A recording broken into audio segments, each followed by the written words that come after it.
सुना, सत्संग सुन करके जानकारी मिली कि गुरु धारण करना अनिवार्य है।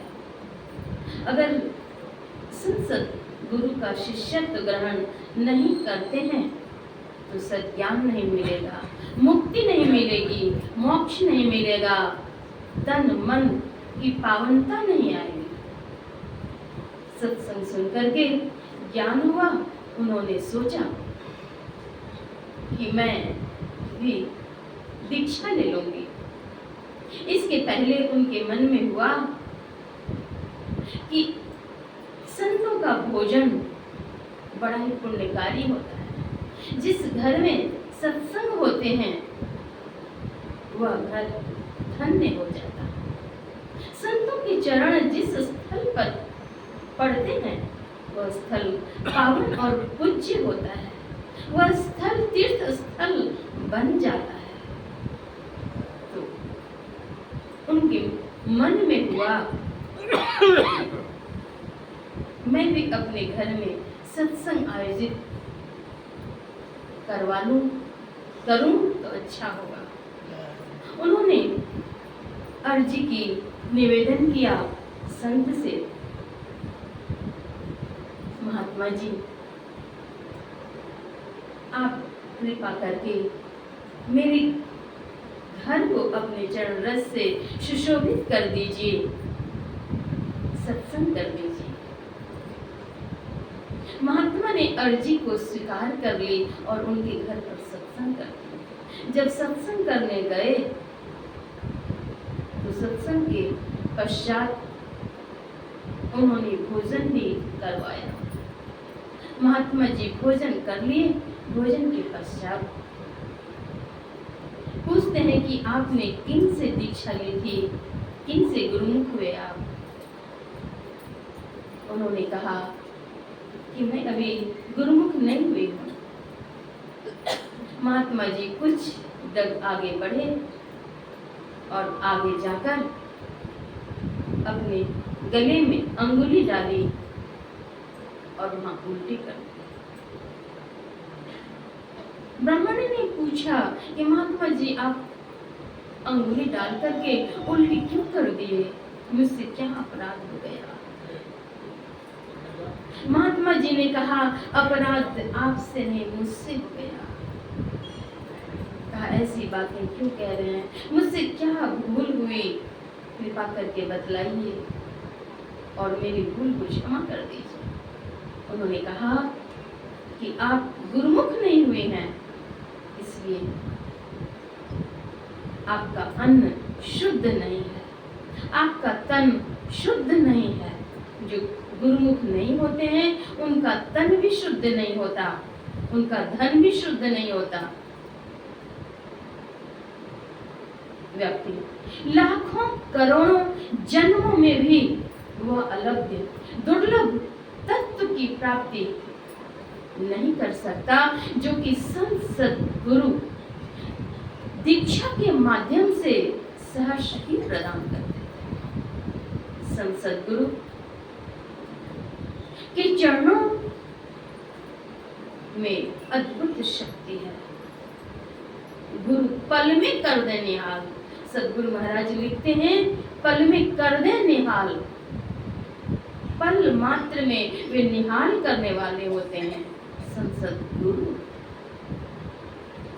तब उन्होंने ब्राह्मणी ने अर्जी की कि महात्मा जी मैं अन्य को गुरु खोजने कहाँ जाऊंगी, आप ही मेरे गुरु बन जाइए और आप मुझे दीक्षित कर दीजिए। मैं आपके चरणों में अर्जी करती हूँ, आप मुझे दीक्षा प्रदान कर दीजिए। महात्मा जी ने कहा कि कल आप सुबह सुबह नहा धो करके पवित्र वस्त्र को धारण करके फूल प्रसाद लेकर के आइए और मैं दीक्षा दे दूंगा। ब्राह्मणी इस बात की चर्चा अपने पतिदेव से करती है।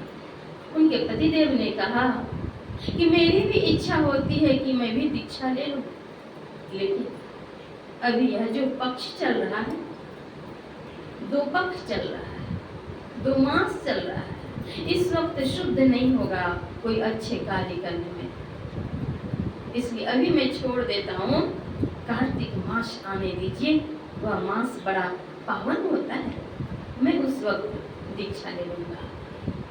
ब्राह्मणी ने कहा, आप चाहे जो कर दीजिए, लेकिन मैं तो कल ही सुबह में दीक्षा लूंगी। अगर आप विलम्ब करेंगे तो आप करिए, मेरी इच्छा अब विलम्ब करने की नहीं है।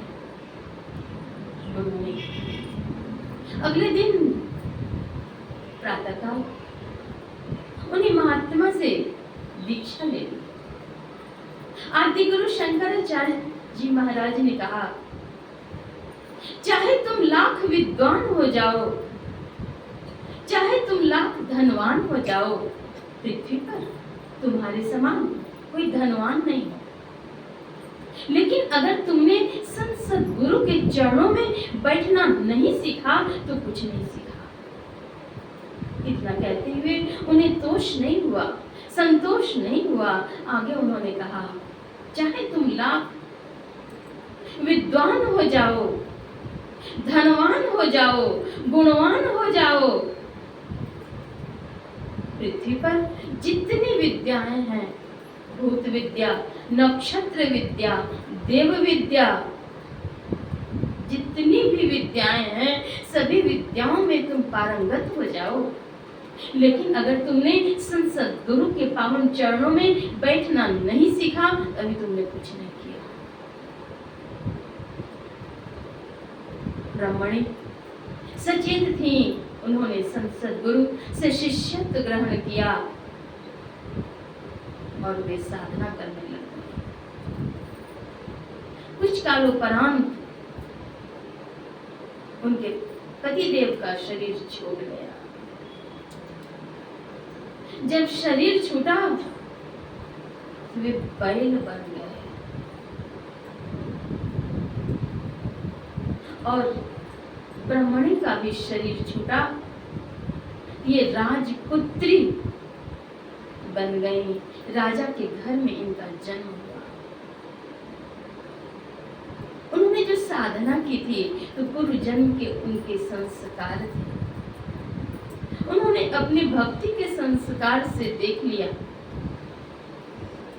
जो कोई साधना करते हैं वे तीनों कालों की बातों को जानने लगते हैं। साधना में जिनकी अच्छी गति होती है वे जानने लगते हैं। राजपुत्री जब कुछ बड़ी हुई और वे गई घूमने के लिए अपने परिजन के संग, छोटी सी बच्ची गोद से उतर करके बैल के समीप दौड़ करके चली गई और बैल के कान में कहा कि अब क्या देखते हैं। जिस वक्त कहा जा रहा था कि भजन भेद ले लीजिए, दीक्षा ले लीजिए, तब आपने कहा कि नहीं नहीं, अभी तो पक्ष चल रहा है, अब तो बैल बन गए तो काम तो करना ही पड़ेगा। बैल चलना स्वीकार ही न कर रहा था, डंडे के मार पड़े थे, मार से उनके शरीर लहूलुहान हो चुके थे। बच्ची ने कहा, राजपुत्री ने कहा, अब क्या देखते हैं, चलना तो पड़ेगा। बस कान में जो बातें कही, बैल ने चलना शुरू कर दिया। राजपुत्री से पूछा गया कि अच्छा तुम एक बात बताओ कि तुमने इसके कान में क्या कह दिया जो कि इसने चलना स्वीकार कर लिया। कहा कि ये पूर्व जन्म के मेरे पति देव हैं, कर्मवश संयोगवश ये बैल बन गया है। वही मैंने कहा कि उस वक्त जब मैं समझा रही थी कह रही थी कि आप भी दीक्षा ले लीजिए, गुरु की संतान बन जाइए। तब आपने कहा था कि नहीं नहीं, अभी तो वक्त चल रहा है, समय क्या रुक जाता है।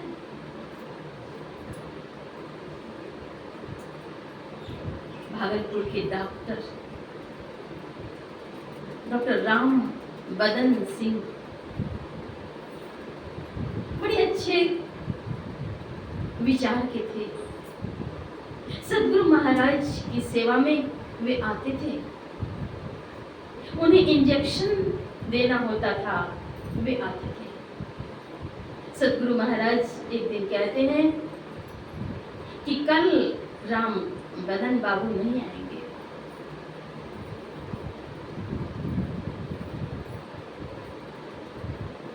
उनके शिष्यों ने सोचा कि वे तो बड़े समय के पक्के हैं, समय पर आते हैं, सेवा करते हैं,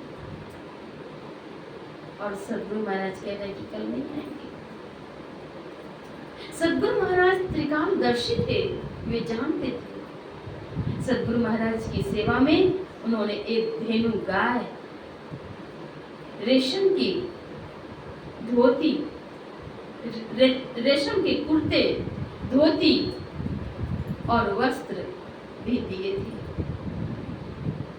सदगुरु महाराज उन्हें समझाए थे कि देखिए डॉक्टर साहब, आप खाना पीना छोड़ दीजिए, ये जो मांसाहार सेवन करते हैं, शराब पीते हैं, आप पीना छोड़ दीजिए। उन्होंने कहा गुरु महाराज मेरा भी मन करता है, लेकिन अभी नहीं, मैं 6 महीने के बाद छोड़ दूंगा। सदगुरु महाराज कहते हैं कि समय को किसने देखा, लेकिन मन, जो शैतान मन होता है वह हावी हो जाता है, बात को मानता नहीं, शैतान मन है। व्यक्ति तो बड़े अच्छे थे, डॉक्टर बड़े अच्छे थे, विचार उनके अच्छे थे, लेकिन उनका मन नहीं माना।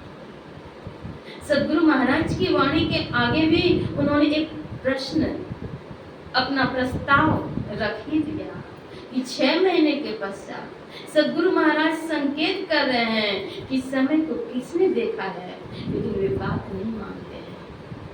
6 महीने से पहले उनका देहांत हो जाता है। शरीर नश्वर है, संसार नश्वर है। वह बैल चलना शुरू किया राजपुत्री की बात पर। किन्हीं संत ने कितना अच्छा कहा, भजन बिना रे, भजन बिना, भजन बिना रे, भजन बिना होई भैं तेलिया घर के बरदारी, मन भजन बिना। भोरे भोरे उठी के आँख में बड़का खोल सपिन्हता, भोरे भोरे उठी के आँख में बड़का खोल सपिन्हता, कोलू चढ़ता अपना चढ़ता, पत्थर के लादता रे, मन भजन बिना होए मैं तेलिया घर के बरदारे, मन भजन बिना। मन तो मानता नहीं है, और मन जब नहीं मानता है, सुमन नहीं कुमन हो जाता है, तो कुमन तो गड्ढे में ले जा करके रख देती है। संत ने कितना अच्छा कहा, 4 पाँव दो सिंह गुंग